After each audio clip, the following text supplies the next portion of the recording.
to Safe Inside, brought to you by TheraTribe. I'm Jeremy Loomis, and these are my conversations with Sandra Fields, an LPC and certified clinical trauma treatment provider with over 35 years' experience helping people who have been through trauma.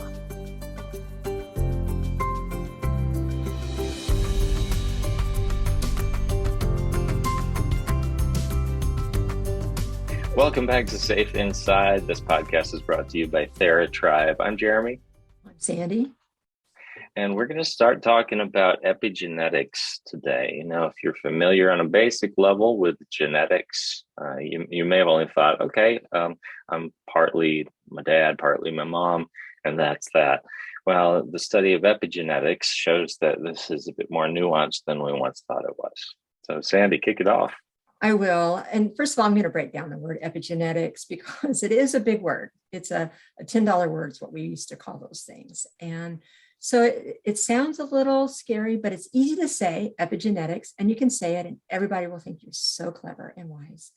But it literally means in addition to the genetic sequence. So the term actually has kind of changed a little bit, but it really does mean any process that changes our gene activity without changing the DNA sequence. So our DNA stays the same, but our gene activity changes. And that really kind of defines the word epigenetics.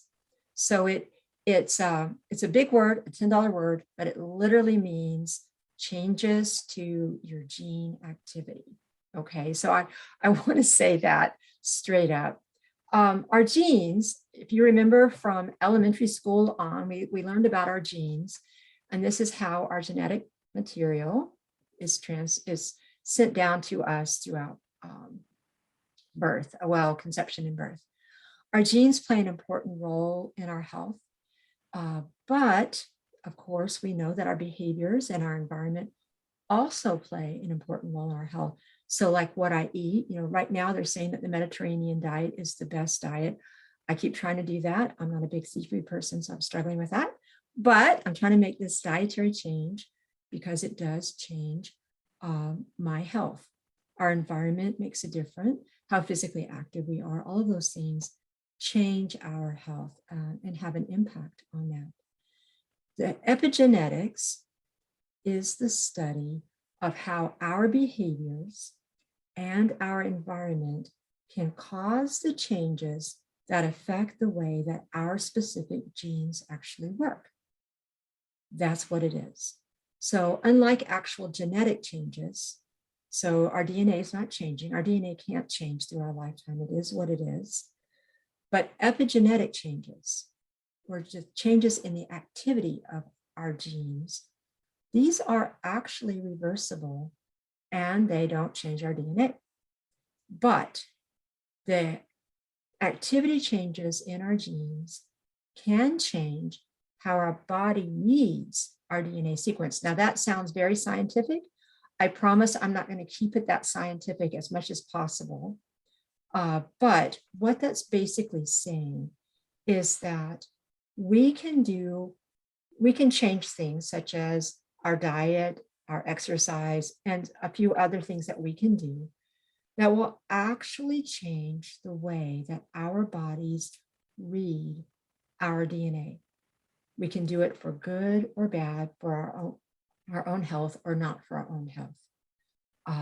We can make changes that will help us actually live many years longer, or we can make changes that would actually shorten our lifespan by many years. I saw a study the other day. It said every time you eat a piece of bacon, you take 9 minutes off your life. And then the meme said, I should have died in 1752. I probably am dead in 1752 if we look at the bacon that way, right? But we see those all the time. And we're like, we just take them in as a matter of course. Every cigarette takes so many minutes off your life. We see these. These are literally epigenetic studies, and these are the results. So when we're talking about the word epigenetics, it's something that you're really actually very familiar with. You're seeing it in society all over the place. Sitting is the new smoking. You should get up and move around because every time that you sit a full hour without getting up and moving around, you take so many minutes off your life.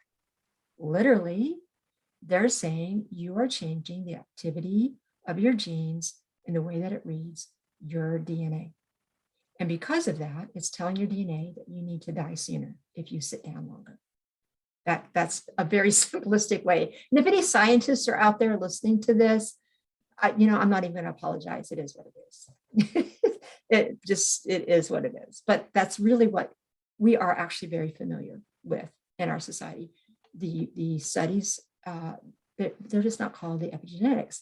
They don't tell you why they say that bacon takes off so many minutes of your life. They just say that it does.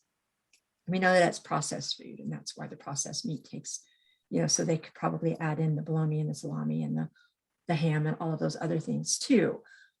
Just, we all like bacon. Not everybody likes bacon, but a lot of us like bacon. Anyway. The internet seems to like bacon. The internet seems to like bacon. I seem to like bacon. Right. There is so that. this is a so this Yeah. thing is it's a bit like how plenty of us are familiar with trauma, but we haven't always known to call it by its name. So it's kind of like that with epigenetics. We're kind of just putting a vocabulary word to something that's probably more familiar than you realized it was.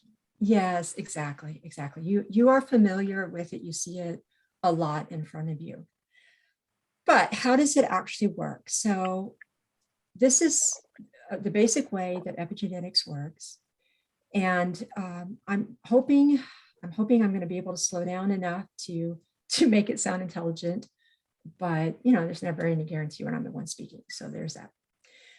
Every cell in our body has the same genetic information. You remember that from elementary school science, or whenever we had to do those little Punzi squares, where if we had two brown-eyed parents, what are the odds that they would have a blue-eyed baby because of the dominant and recessive genes, if you all remember those studies.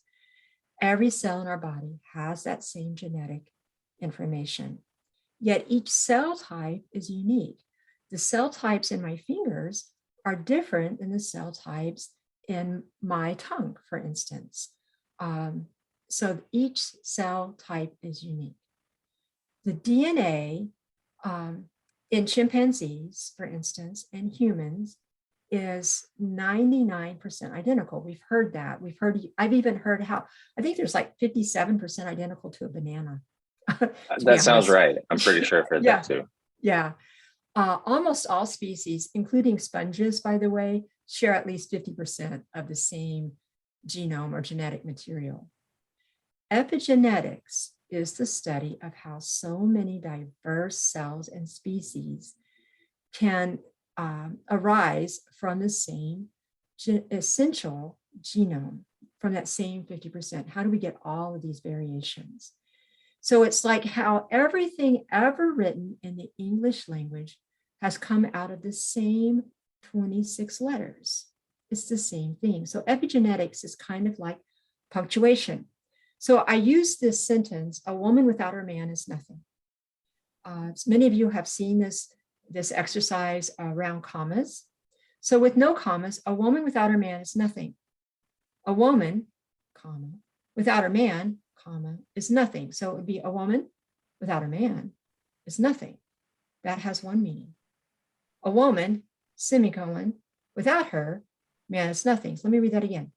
A woman without her, man is nothing. Totally opposite meanings. I'm going to read them through without telling you what the punctuation is. A woman without her man is nothing. A woman without her man is nothing. So it can also be the difference between your dinner, Y-O-U-R, versus your dinner, Y-O-U apostrophe R-E, dinner. So it can be life-threatening if we're not careful. Yep, or that one that I've seen, let's eat grandma. Yeah, let's eat grandma. Okay, let's eat grandma. Yeah, exactly. So punctuation is life-threatening or life-saving, depending on the use of it, right? But that is exactly what epigenetics studies, sort of the punctuation of our genes. Molecular changes in the DNA determine what genes are turned on or off. The genes aren't changed themselves, but which ones are turned on or off is the activity that we study with epigenetics. So depending on which genes are on, which genes are off, the expression of the genes is changed. If these changes occur at a critical time, they persist through life. Now, that said, I'm going to stop there for a moment. We've talked about adverse childhood experiences, and we've talked about how those can be lifetime changes and how it works biologically. This is partly how. It literally turns some genes off and turns other genes on in a particular sequence. So then our genes express a particular way because of our trauma that can potentially shorten our lifespan to up to 20 years. So trauma as children can change our genetic expression. Not only can trauma change our genetic expression as children, but these changes that happen in our genetic expresses, we can actually pass them into the next and future generations. That sounds a little scary, and I'm going to back that up with science, I promise. But telomeres are pieces of our chromosome. And telomeres are at the very ends, each of the ends of the chromosome. Chromosomes sort of look like two U magnets set together with the U part touching. So they have two hands at the top and 2 feet at the bottom, kind of like that.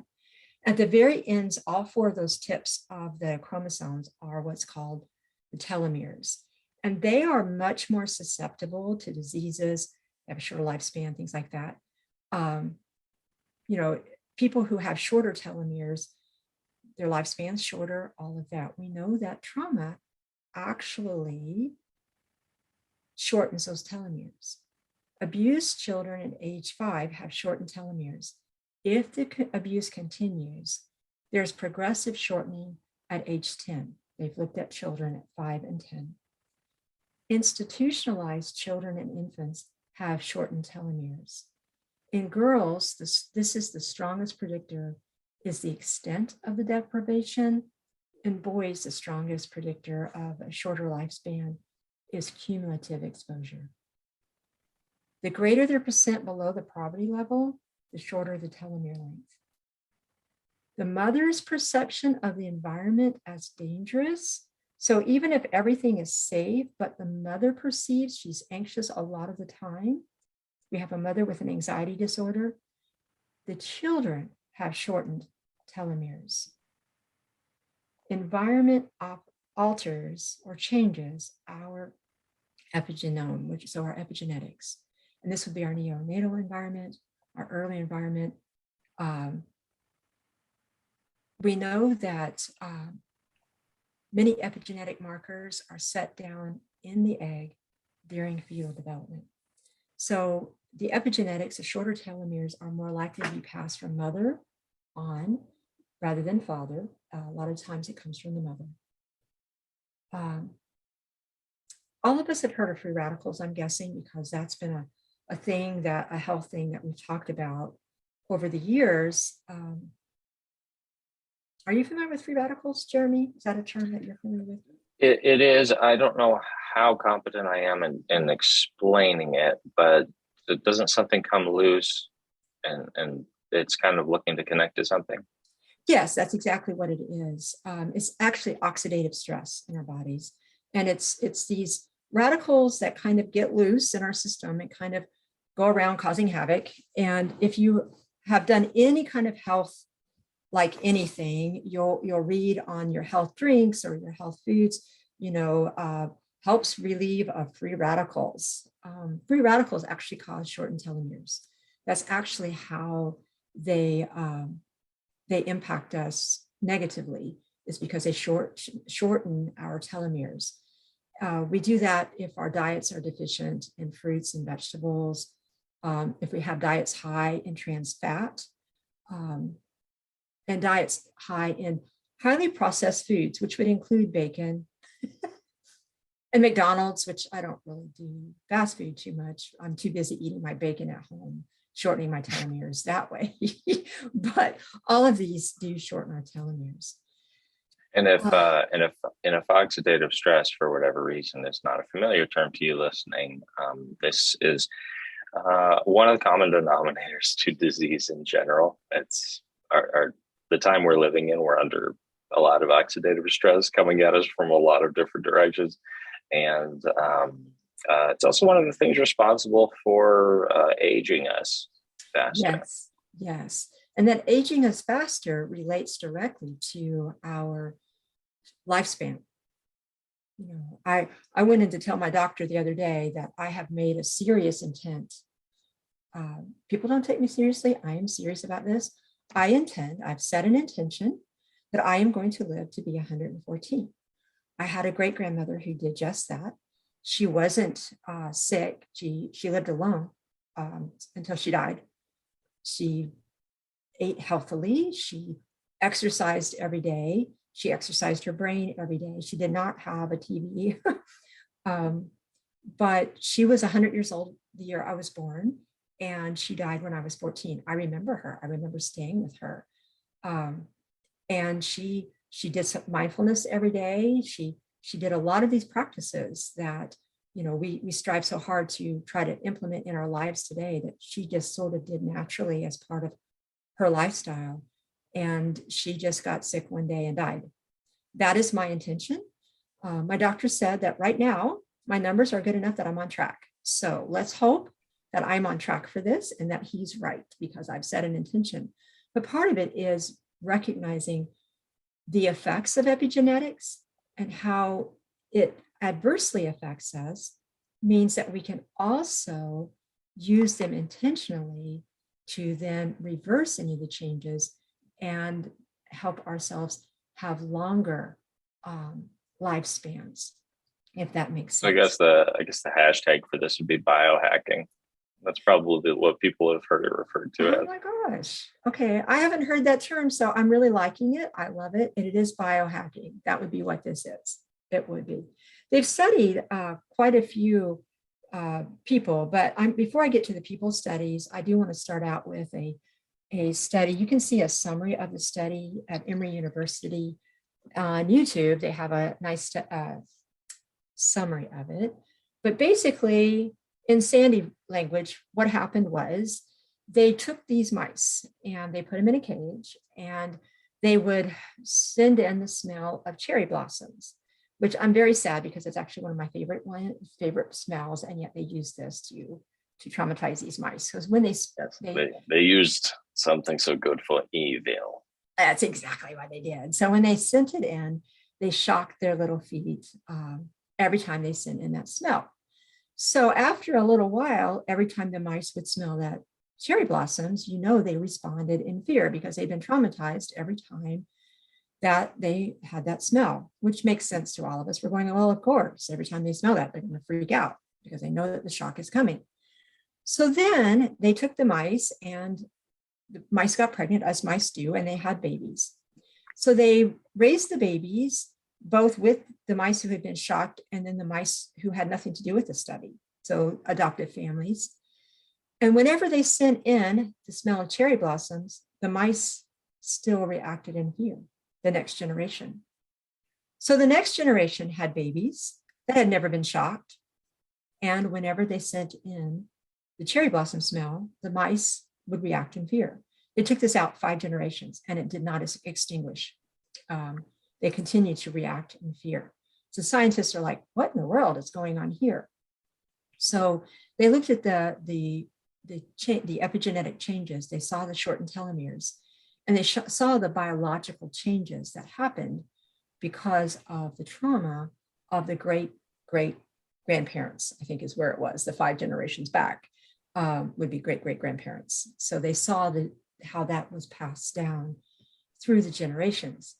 So they also looked at quite a few different people groups and studied different ones.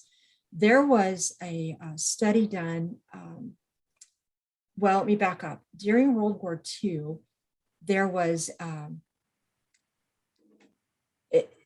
thing called the Dutch hunger winter famine.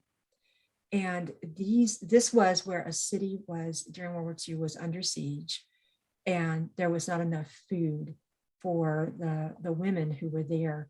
And there were many pregnant women in this particular situation. And so what we learned from that, the Dutch Hunger Winter Famine was from 1944 to 1945. If you're not familiar with it, you can certainly just Google that and it will come up. But they learned that people whose mothers were pregnant with them during the famine, because of the nutritional lack, they were more likely to develop certain diseases: heart disease, schizophrenia, and type 2 diabetes. Around 60 years after the famine, researchers looked at certain changes in the epigenetics in the people whose mothers were pregnant with them during this famine. And these people had a lot of changes compared to their siblings that were not exposed to the famine before their birth. And so the only difference is that they can explain why these people had higher heart disease, schizophrenia, and type 2 diabetes was because the mothers had experienced that hunger during their pregnancy, during that winter of 1944 to 1945 during World War II. They've studied 3 other people's groups that I'm aware of. One, of course, is the Cherokee group, descendants of Cherokees who were forced to walk the Trail of Tears and that attempted genocide in the early 1800s. Then they followed descendants of African-American slaves. And then they looked at descendants of Jewish people who survived the Holocaust, who had been in concentration camps. And they learned that there were definitely genetic changes that had been passed down from mothers through to their children. So all of this trauma is passed down from generation to generation. And this is one of the things that when we have cycles of poverty or we have cycles of generational trauma, you know, it's so hard for people born with that genetic already disposition to certain illnesses and to things like schizophrenia and diabetes and heart disease and high blood pressure and all of these things. It's so hard to then have the capacity to then face life as it is. And then if we add any trauma on top of that, it becomes very overwhelming to the system. That said, we can biohack. I'm really liking that term, Jeremy. I think that's It's one of my nice, favorite right? terms. Yeah, it's a great term. I haven't heard it before, so I've learned something new, but we can biohack. We know that there's a lot of things that we can do, just like we know if we change our diet, we can change our genes. So if you've experienced trauma or your family has experienced trauma, or you're one of the groups that we've mentioned, or other groups that we didn't mention, I would say if you are Native American at all, you probably should at least look at your epigenetics and think about biohacking, for instance, right? But looking at those things, there are things we can do. We can literally change our diet. I wasn't kidding about the Mediterranean diet. That right now is the one that actually scientists are saying change our genetic activity to a way that adds years to our lives, and it helps lengthen our telomeres. We actually can lengthen our telomeres back out. So diet can do it, or start it. It's going to take a lot of things put together kind of to make this happen, because biohacking is not a simple process, right? So dietary changes, watch how many times you go to McDonald's, for instance. Watch the bacon intake. Watch the soda intake, that kind of stuff. Drink lots of water, hydrate.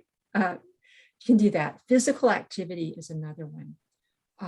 Regular exercise, walking, those things make a huge difference.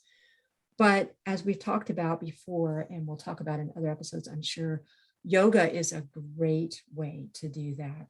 Yoga, because of the link of the breath to the movement and to your body, and that connection to your body that yoga requires, and that connection of your body to grounding and centering and being in the here and now. Such a good trauma intervention, one of the many that needs to happen. Such a good thing that actually does change our genetic expression. So love yoga. That's one that I'm only lately starting to learn through experience rather than just saying, "Oh, this is a good thing for you to try." Yeah, I've only for less than a couple months now been practicing yoga for myself as well, and definitely connecting your breath to your movement. That was something that wasn't in my skill set. It definitely wasn't a discipline of mine. So that's one of the benefits I'm already recognizing in it. Yeah, and it teaches such good kind of life skills. It's like I tell my clients a lot as they're working through their trauma and how do they live life without trauma, or how do they live life as they move into this new expression of themselves. And one of the phrases I love to use is we learn to lead with our breath. So in yoga, you don't move and then breathe. You start the breath and then you move with that breath. And that's such a good analogy of a healthy lifestyle, of a healthy movement into life and being intentional about our lives, um, which is also another part of a way to help biohack our genes, right? Change our genes is by living life intentionally. So if we could lead with our breath, lead with our heart, kind of step into that, it is a way of living our lives intentionally. So those are some really good ways. I've told Jeremy, I actually don't count my yoga as my workout. I love yoga so much, I just do it. And then I work out as well because I feel like I have to torture my body also. But I joke about it. But don't know that I'm ever going to be one that really enjoys working out. I've worked out off and on for decades, which is good. But everyone's like, oh, you'll get used to it. I haven't really gotten used to getting up in the morning and doing that. However, I make myself do it. And then I always feel so much better afterwards. And it makes my day feel longer and more productive. And when I say more productive, I don't necessarily mean that I'm doing things more productive for me personally. I mean, it can also be the other, but I'm working on another way of changing my genetic expression is not being overproductive all the time. That is a temptation for me, but for spending some time just being, that may be in mindfulness, maybe in yoga, actually. That's what I use yoga for. It may be just enjoying life. So for me, that might look like sitting on my back porch and just enjoying the woods behind our house and watching for the deer, or reading a book, or listening to music, or spending time with a good friend. All of those things can help change my genetic expression. Laughter, laughing till we cry, laughing a good belly laugh, so good. And the more that we can do that, the more that our genetic expression changes. Um, those are all really healthy, good things to do. If you've experienced trauma, then I'm going to recommend therapy. I always do, because it's not fair nor possible for you to work through that trauma on your own. And there's trained professionals to help you do that. And that is also a way to change that genetic expression. Um, don't drink to excess, Go ahead, Jeremy. Yeah, and even on the heels of that, I would say the same. I'd echo what you said about exercise. For me, it was with running. I never expected that I could get to a point where I'd enjoy running. And the reason I did get to that point was that a friend who loved running was my running buddy for a while Yeah. and kind of got me acclimated to it. It was hard to even manage my breathing at first. Yeah. And that made me wonder if I'd make enough progress at it to get to a point where it felt rewarding instead of just feeling like torture, right? Yeah. Um, but the benefits, in my experience, the benefits are immediate. There's something to shaking things up on the inside, and literally there's something about accelerating your body that makes just a lot of things just plain work better inside of you. See, and that to me is a good example that different things work for different people, because running just makes me sick. So I don't do that. Plus, I'm older, and I don't know what that would do with my joints. So far, I'm not in any danger of a knee replacement, but I'd like to keep it that way. So I do a combination exercise. I exercise 6 days a week. 3 of those days are strength training days. 2 of those days are playing out cardio. And then one of the days is actually intense Pilates. So I do that, but I get a mix of everything that I need for that. Um, I've been doing this particular program, I don't know, off and on for maybe 8 years, and I've been able to stick with it. And that's for those of you listening, that's the thing about exercise. It really is what works for you. I've tried running. I did the running. I tried it with the music. I tried it with a buddy, and I got to where I could do it really well, but I never did enjoy it. And if you don't enjoy it, you're probably not going to stick to it. Yeah. So yeah, And honestly, if you don't enjoy it, why would you stick to it? yeah, it's miserable. So yeah, find something that works for you. Some of you might prefer like working out in a pool. There's water aerobics or swimming, things like that.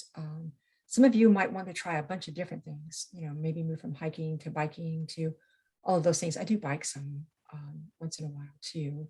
The thing I hate the most though is the treadmill. I have one. I Oh, will do it occasionally, and I just like, oh my gosh. I But some never people cared for love it. doing that. I never cared for doing that much walking without actually having the scenery change. I know, right? I have a client though that loves the treadmill. That is her favorite thing. And I'm like, oh my gosh. And if you are listening, I'm still going to say to you, good for you, but oh my gosh. So find what works for you, but do exercise and do all of these other things. It's highly important that you take control of what you can control. You hear that all the time. Control what you can, let go of everything you can't control, know the difference. And I think that we don't realize how much is in our control when it comes to our lives, our genes, our lifespan. And it really is taking control of our genetic expression and intentionally and deliberately doing things to change our diet, our behavior, and our environment to ensure that we live long, healthy, good quality lives. So, yeah, so that's Yeah. pretty Oh, much the and one last plug, because this is an option and it didn't used to be. Things like boxing, things like dancing, things like cardio. These are all things you can do in VR now. So if you're like the only reason I'm not exercising because it's too hot out, there's things you can do in the AC at home now. If you, I mean, of course, there's the cost of getting started with it, but it's something we have now. It is. Yes, very quickly. Someday we will tell you all the story of Jeremy introducing me to virtual reality and and the dangers behind that. But they immediately felt dangers. Yeah, Yeah, yeah, it was there are a immediately couple. dangerous. Me and There are a VR. couple of there are a couple of practical considerations definitely to take going into it when you're Yes. getting used to it for the Yeah, first when you're time. getting Yeah. used to it, especially as someone who's in their sixth decade. So you do want to be aware of that. So Jeremy, I think that pretty much wraps up epigenetics without getting all scientific on it. So Yeah. So yeah. I hope that this has been a useful introduction to epigenetics. I do think, it may not be a 100% synonymous. I do think biohacking is a helpful way of conceptualizing what we're talking about. And so, yeah, this could be a springboard for you if you do want to look deeper into it and the stuff that maybe is a bit more scholarly. You can search up epigenetics. It's the word genetics with EPI at the beginning of it. I'm just realizing I'm sure that's going to be part of the title. So you already know how to spell it if you're looking at your phone right now. But yeah, there's a lot. I mean, there's a lot in this, right? Because it's not so binary or static of a process as we once thought it was. Your genes can express differently at different times in your life. Early psychology looked a lot at stuff like the subconscious, the unconscious. And if you kind of pair that with what we've talked about in previous episodes, where it's not just your brain, your body has a memory. I mean, it's strange to think about. It feels a bit trippy to think that you inherited memories that weren't your own because they weren't your own experiences. But maybe that shines a bit of a light on just how much moves us that we would explain as being subconscious or unconscious. Look back at those mice that learned a specific response because it was encoded for them in their their great great grandparents' bodies. Yeah. Yeah. It's quite a lot to think about, but yeah, this episode may put in a slightly new light some of the things we've already talked about. So, whatever catches your interest, whatever speaks to your experience, you may find yourself wanting to go back over a couple of earlier episodes. But thanks for joining us today. Thank you.